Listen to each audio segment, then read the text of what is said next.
Should the Jets trade Quinnen Williams? Who's going to start at linebacker in 2022? Should the Jets focus on the defense in free agency? All of this and more on today's Mailbag edition of the Locked On Jets podcast.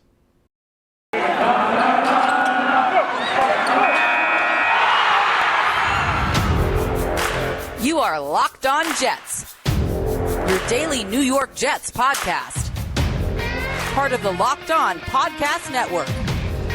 Your team every day.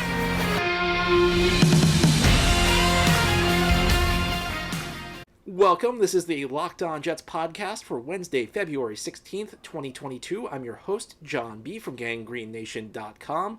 This podcast is part of the Locked On Podcast Network. Our motto is your team every day. No matter what your favorite team is and no matter what sport it's in, we have a Locked On podcast for you that produces new episodes each day, Monday through Friday. Our podcast is available and free on all platforms. That includes YouTube. So if you like what you see or hear, click the subscribe button. You'll never miss an episode. If you're on YouTube and you like this episode, give it a thumbs up. It'll help other Jets fans find the channel and get to enjoy Locked On Jets. Today we have our weekly mailbag show. Thanks to everybody who sent in questions. We try to do the mailbag each Wednesday. Let's begin with a question about Quinnen Williams. John, thank you for clarifying the new rule regarding picking up Quinnen Williams' fifth-year option, which you detailed on a recent episode. Under the old terms, I would not have paid what it would cost to pick up the fifth-year option, but under the new terms, since he has not lived up anything close to the level of the number 3 pick in the draft, he's estimated at $10.5 million based on his production or lack of it. With the team in rebuild and in need of top-end talent, I would think we could get at least a Leonard Williams-type deal, and potentially now better since Quinnen would cost less under the fifth-year option. As per Over the Cap, the top 15 interior defensive line contract is $12 million and more a year, with $10.5 million starting at number 16 down. Quinnen Williams is not performing at that level. The defensive line got embarrassed last year, and if we're already paying John Franklin Myers, who will most likely play interior defensive line, $12 million, why would we put more money into Quinnen Williams? Would it not be wiser to trade him and continue the rebuild with not only more draft capital but also cap dollars? Carl Lawson is an excellent player at a premium pass rush position. He gets $15 million a year. Hopefully he returns in good health. What would you accept as a trade for Quinnen Williams? So the question comes down to, should the Jets trade Quinnen Williams? He's going to probably get $10.5 million in 2023 as part of the fifth-year option. Should the Jets look to deal him? Because he hasn't lived up to the hype, and Jets have a lot of money invested in the defensive line. I think that's what that question comes down to. And I have to be honest with you, I probably would not be looking to trade Quinnen Williams right now.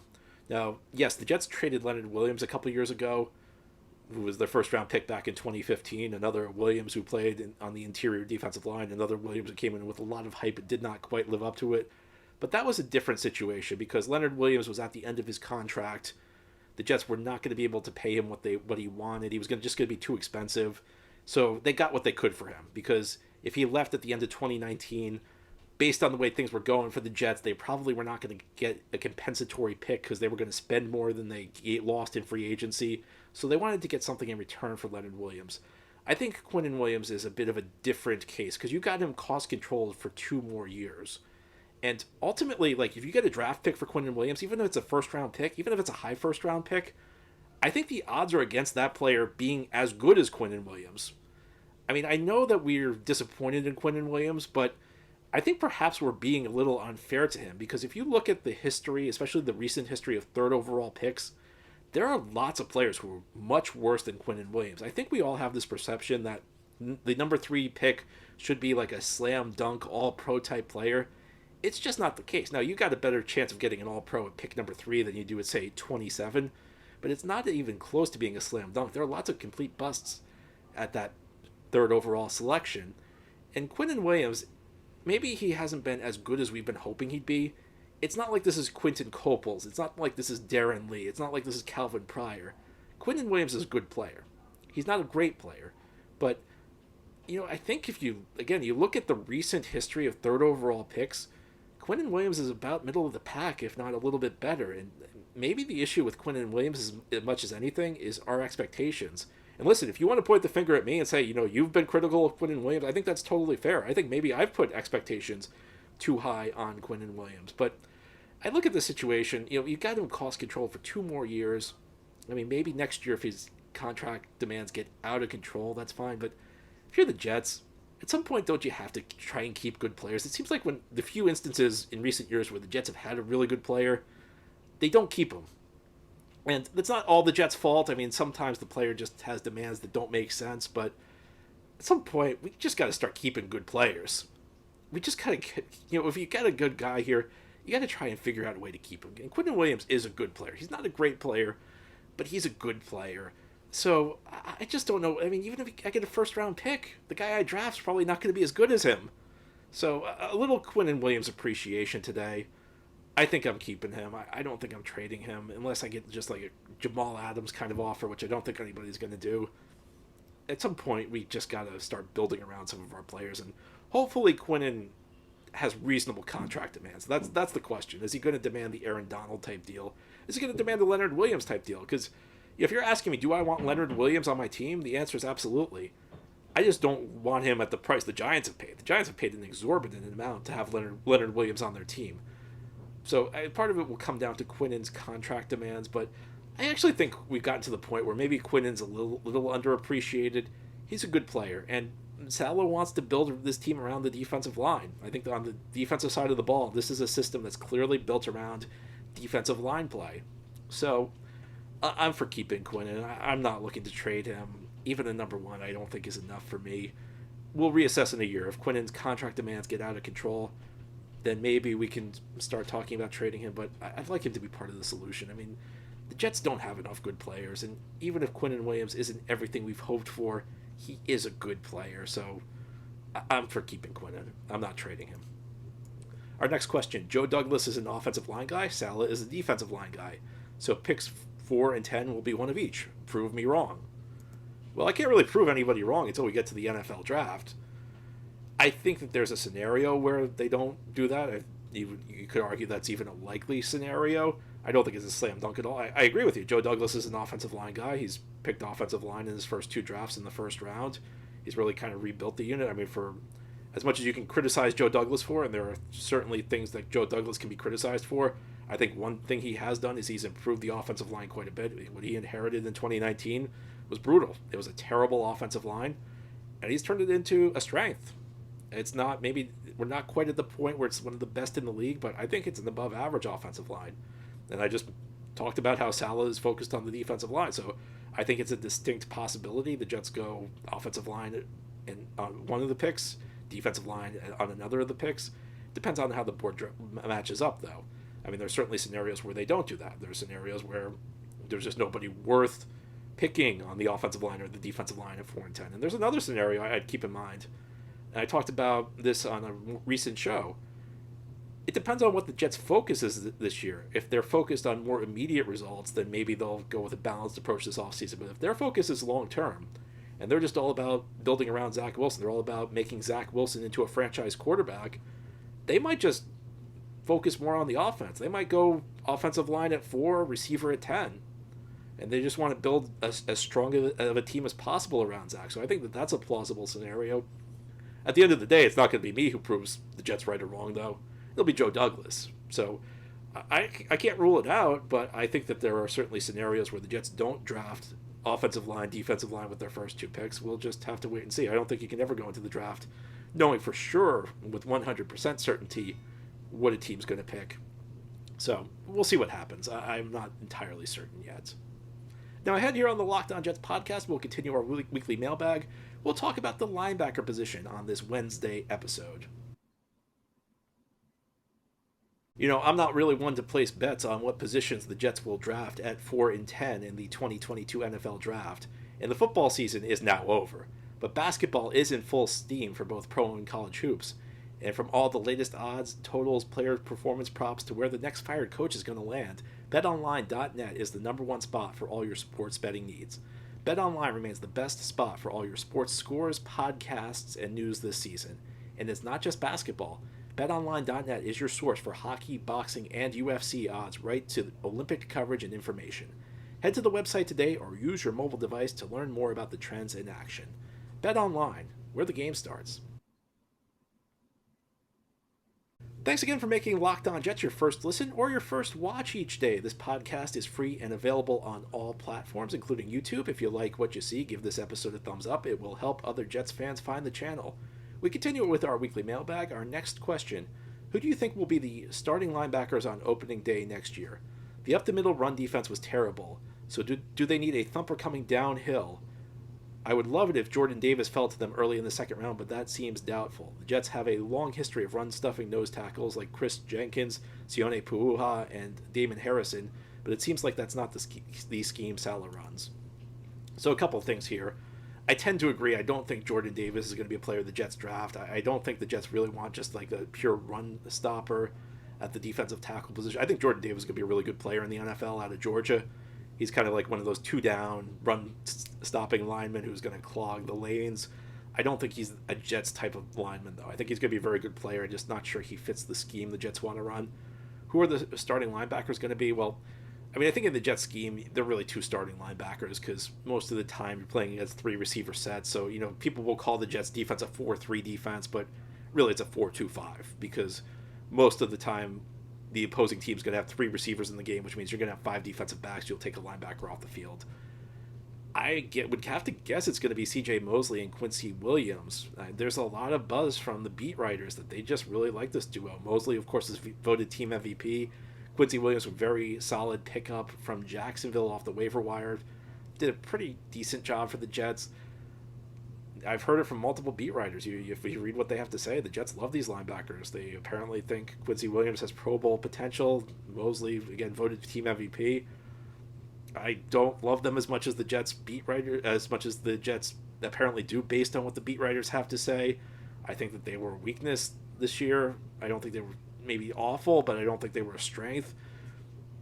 Mosley and Williams frequently were in the wrong spots. I mean, I think Quincy Williams might be a little overrated because he's just a guy who runs really fast and hits really hard, and you kind of when he misses a play, it's more subtle where he's filling the wrong gaps. Mosley, I don't think is the guy he was in Baltimore. Not a terrible linebacker, but nowhere close to worthy of the money he's making right now with the Jets. I could live with these guys at linebacker. See, I'd feel more comfortable if it wasn't that the Jets thought these guys were a strength. I'd feel more comfortable if, like, what I was hearing from the beat writers was that the Jets feel like they can live with these guys. There are bigger priorities out there. They think these guys will function better if the defensive line plays better and the secondary is stronger. I would be happier to hear that. It sounds like the Jets really love these linebackers, though. And I don't think they're awful, but I don't think that they're a strength. I think that there are some questions here. Now, there's a question. I mean, Quincy Williams can improve. He's young enough, and clearly he's better than he was in Jacksonville. Clearly, I think he fits what the Jets want to do better than what the Jaguars were doing. So maybe there's some untapped potential there, but I don't know. I don't love these linebackers. I think they're going to stick with what they got, and I'm not sure that that's necessarily the right move. Our next question. Lately, we've heard two separate rumors. One is that Saleh believes in the linebacker duo of Mosley and Quincy Williams, and the second is that Saleh believes in the corner duo of Hall and Eccles. However, during the season, both Saleh and Ulbrich said the problem wasn't the scheme, they just need better players.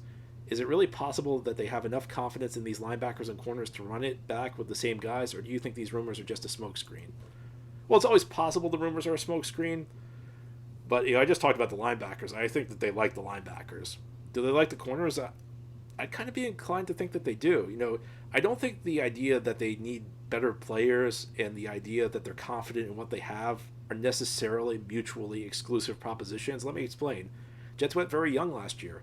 They could have signed a stopgap at the corner position. They decided not to. And I think the theory behind the corner position, and I think the theory behind a lot of what the Jets did last year was they just decided they were going to go with young guys who they thought had talent. And they were going to live with mistakes. They were going to live with a lot of losing. And they think that losing last year, all the mistakes that they made will pay dividends going forward. That experience is going to help these guys grow. So I could buy it that they like these guys. And I think that their view might be that these guys are going to become better players. That even if you have the same guys, that they're going to be different guys year two. Now, is that what I would do? I like Bryce Hall. I think Bryce Hall's a part of the solution. I think you can live with the linebackers if everything else is improved around them. I don't think it's a great linebacker duo, but I think it's not so bad that you're at the bottom of the league. I don't think it's so bad that they'll destroy the defense if everything else is around them working. Eccles, I'm not convinced is a starter. I think Eccles might be a backup. I think Eccles, you could argue, is a pretty big success for a late round pick. I'm not convinced though he's a starting level player. Another thing that factors into this though, and it's a kind of a philosophical thing, I kind of feel like Saleh wants to develop corners. He's very confident in his ability to develop corners because it comes from that Seattle school where they got a bunch of late round picks and they got Brandon Browner from the CFL and they kind of made it work. They built it into the best secondary in the league. And then in San Francisco, again, they weren't dedicating huge resources at the corner position, even though they had Richard Sherman. Richard Sherman was kind of coming off an injury. He wasn't seeking top dollar. He negotiated that deal with the 49ers without an agent, probably left some money on the table. So even though they got Richard Sherman, it wasn't like he was like the premium free agent that his name recognition would indicate. So I feel like they're not dedicating big resources at corner because they believe in their ability to coach guys up at that position. So I actually, listen, it could always be a smokescreen, always possible, but I kind of think they like what they have. Maybe I'm wrong on that. I kind of hope I'm wrong because I'm not entirely confident. I'm not as confident as they are, but that's kind of how I see things right now. Our next question: would you rather pay for Jets season tickets or pay to see the Jets in the Super Bowl? Well, if I'm paying to see the Jets in the Super Bowl, that means the Jets are in the Super Bowl. So I guess I'd have to go with that, even though it would cost me way more money. I guess I'd have to take one for the team, wouldn't I? I think that's how that works. But listen, if I get to see the Jets in the Super Bowl, I'll be happy to watch it on TV. I don't need to be at the game. Let's just get the Jets to the Super Bowl. That'd be pretty good. Now, ahead here on the Locked On Jets podcast, we'll finish up our weekly mailbag. I'll talk about the philosophy of the Jets scouting department. But I got to tell you something. No matter what your protein bar philosophy is, no matter what flavors you like, Built Bar is the best tasting protein bar on the market. These are protein bars that taste like chocolate bars. You should know that Puffs are the first ever protein-infused marshmallow. They're fluffy, they're marshmallowy. They're not just a protein bar, they're a treat. And they're covered in 100% real chocolate. Puffs are a fan favorite with some incredible flavors. Yummy, cinnamony, churro, coconut marshmallow, banana cream pie. It's so good. They're going to be your new favorite. And all bars are covered in 100% real chocolate. Yes, Puffs included, 100% real chocolate. Most bars contain 130 calories, 4 grams of sugar, 4 net carbs, and 17 grams of protein. Just compare that to a candy bar, which usually has around 240 calories, 30 grams of sugar, and dozens of net carbs. Mint brownie, coconut almond, these are all great flavors. And new for this month is white chocolate cookies and cream. They're all delicious, and new flavors are coming out all the time. So check out Built.com to see what's available and what you like. You won't regret it. Again, it's Built.com to get Built Bars, the best tasting protein bar on the market. This is the Locked On Jets podcast on this Wednesday mailbag show. Our next question. Connor Hughes wrote an interesting piece for The Athletic this week where the Jets position coaches are heavily involved in the draft process, requesting players with very specific traits for their team. Did you hear about this article, and what do you think about this draft strategy versus maybe being more scheme adaptive and selecting the best player on the board? I did not read the article, but I'm very familiar with the way Joe Douglas does things. That aligns with what I know about Joe Douglas because that's kind of the way the Baltimore Ravens did things under Ozzie Newsome. There are very specific traits that they want at each role, and they figure it out. They even go through special teams. What do we want in a gunner? What do we want for the guy in this role? They get very, very detailed when they talk about which roles they're looking for and what traits they want in a player. And listen, I think it's always a bit of a balance. I think that you make exceptions for incredible talents. I think, for example, if there's like a guy who's a transcendent pass rusher on the board and he's better in as a stand-up rush linebacker, and you play more of a four-man defensive line where you ask your edge guys to have their hands in the ground, I think you have to be adaptive there. I don't think you try and force great players to do things they're not comfortable with. You figure out what makes a guy great, and you just ask him to do that. So I think there has to be some degree of balance, but I probably would lean more towards the way the Jets do it, where they're looking for specific traits at a given position, because all the pieces have to fit. And I think you have to have an idea for what you want from each player.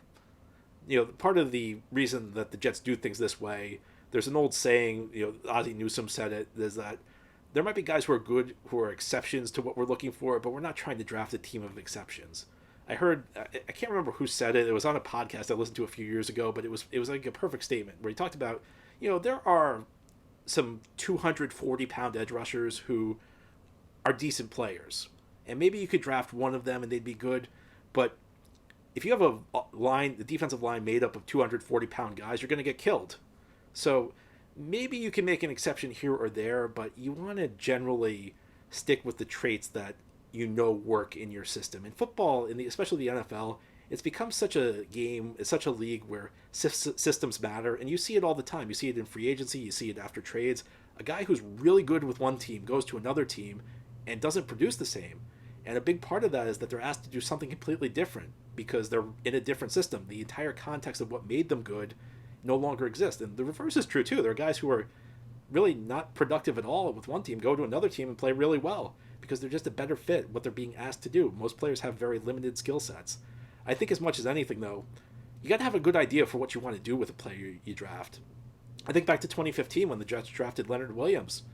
And I thought, oh, well, they must have a good plan for putting Leonard Williams and Sheldon Richardson and Muhammad Wilkerson all on the field at the same time.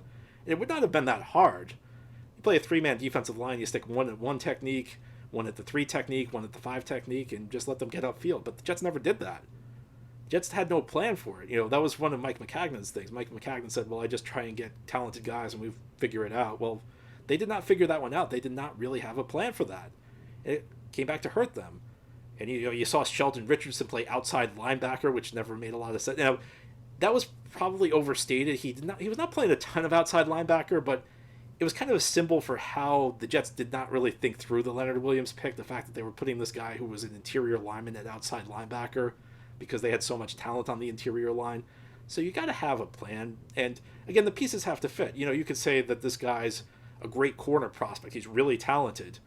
But if you have a team full of zone corners and he's a man-to-man corner, well, he's probably not the best player for you if you're just going to run zone because you're not putting him in a position. So who the best player is could very well depend on your scheme. It's not just sometimes it's not an absolute that somebody's the best player. The best player for you might be different than the most talented player overall. So these are all considerations. I think you make exceptions, but I would lean more towards the way the Jets are doing things. And our last question, John. There was an interesting graphic during the Super Bowl that showed 7 of the Bengals starters on defense were free agents from the last 2 years. The key offensive players were from the draft.